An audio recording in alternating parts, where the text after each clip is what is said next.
कटिहार शहर आज गंदगी से लबालब है। जी हां, लबालब। कहीं जल जमाव से लबालब तो कहीं कूड़े से लबालब।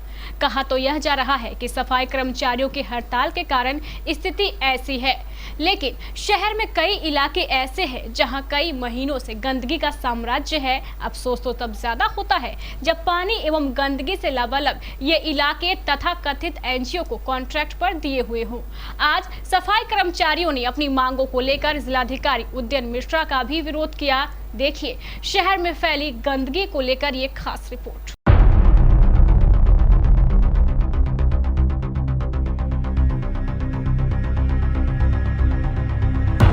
कटिहार की सड़कें, गलियां, मोहल्ले बन चुके हैं डस्टबिन। इधर उधर जहां तक जाती है नजर, कूड़े और कचरों का अंबार ही दिखता है।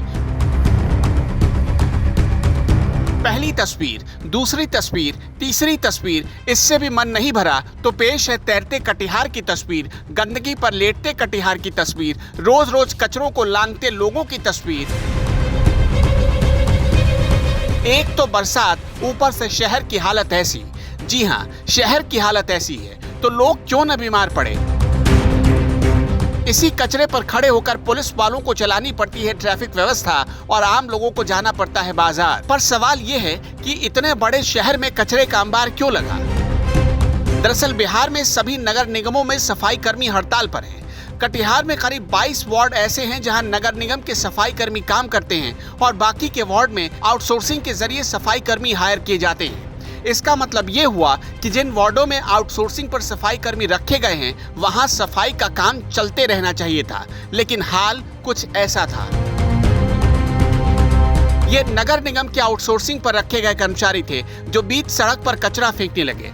पहले तो इन लोगों को नगर थाना प्रभारी ने समझाया, लेकिन बात नहीं बनी। फिर जिलाधिकारी उदयन मिश्रा खुद इन सफाई कर्मचारियों से बातचीत करने पहुंच गए। लोगों को समझाया गया और भरोसा दिया गया कि उनकी जो भी मांग है उसे जल्द से जल्द पूरा करने की कोशिश की जाएगी। नहीं, जैसा आप लोग देख रहे हैं शहर में पिछले 2-3-4 दिनों से सफाई नहीं हुई है। यहाँ 2 प्रकार से कार्य होता है। आधे क्षेत्र में 22 वार्डों में नगर निगम के जो अपने कर्मी हैं वो कार्य करते हैं, शेष वार्डों में आउटसोर्सिंग के माध्यम से है। तो पूरे बिहार में नगर निगम के कर्मी हड़ताल पर हैं। उनसे वार्ता राज्य स्तर पर भी और हमारे स्तर पर भी की जा रही है, किंतु आउटसोर्सिंग वाले जो वार्ड है जहाँ पर की सफाई इस हड़ताल से बाधित नहीं होनी चाहिए थी, वहाँ भी सफाई नहीं हो रही थी। कल थोड़ी सफाई हुई, लेकिन कई लोग आकर के जो हड़ताल पर है उन्होंने उसको डिस्टर्ब किया है। उसी क्रम में आज हम लोग यहाँ पर आए हैं, सफाई प्रारंभ कराने की चेष्टा कर रहे हैं। उनकी जो मांगें हैं, जो ऐसी मांगें हैं जिन्हें हम मान सकते हैं, न्यायोचित मांगें होंगी, उन्हें हम जरूर मानेंगे।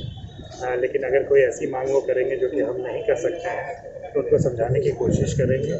हम लोग सब उनके साथ हैं। उन्हें भी शहर की साफ़ सफाई में अपना योगदान देते हुए शहर को साफ रखना चाहिए, क्योंकि साफ़ सफाई नहीं होने के कारण कई तरह की बीमारियां भी फैलने की आशंका बनी रहती है। इसलिए आप लोग के माध्यम से सबसे अनुरोध है कि शहर को साफ करने में हमारी सहायता करें। हाँ, ये भी यहाँ पर देखने को मिला है। मैं जब यहाँ पर खड़ा हूँ, कई लोग कार्य करना चाहते हैं, कुछ लोग आकर के कार्य करने से रोकते हैं। हमारी पूरी टीम नगर आयुक्त पर समाहर्ता, यहाँ टाउन थाना अध्यक्ष, सब लोग बात कर रहे हैं। मैं भी यहाँ पर और शाम तक इसका कोई समाधान हम लोग करेंगे। ये तो वो बात हुई जो आपको नजर आ गई, लेकिन अंदर की बात जानेंगे तो हैरान रह जाएंगे। 7 सितंबर से सफाई कर्मचारियों की हड़ताल शुरू हुई। शहर के करीब 22 वार्ड ऐसे हैं जहां एक एनजीओ को सफाई के लिए आउटसोर्सिंग यानी कॉन्ट्रैक्ट पर काम दिया गया। अब यही आउटसोर्सिंग एनजीओ हड़ताल के नाम पर पूरे शहर में नौटंकी कर रही है।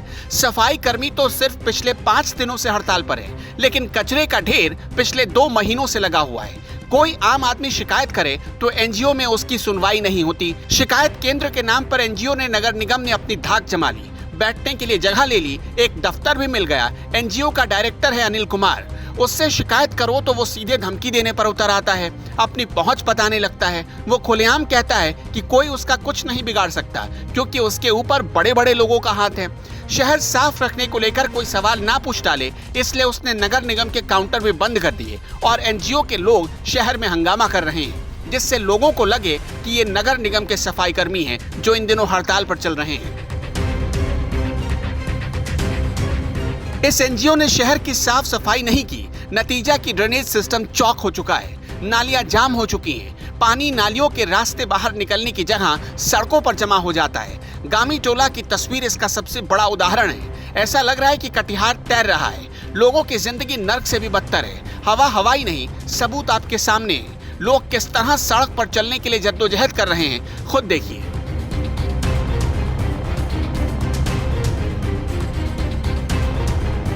साफ सफाई के नाम पर लोगों को खूब बेवकूफ बनाया इस एनजीओ ने, और अब भी यही काम हड़ताल के नाम पर कर रही है।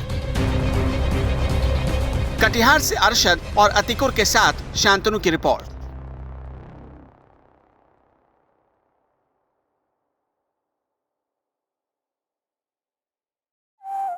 कपड़ों के शौकीनों के लिए बड़ी खुशखबरी, खुल गया लाट साहब। सियाराम के असली डिजाइनर कपड़ों का exclusive showroom. Designer shirt, designer pant के साथ साथ डिजाइनर शर्टिंग एवं डिजाइनर सूटिंग भी। भरी गर्मी में ठंडक पहुंचाने वाले कपड़ों की तो बात ही कुछ और है।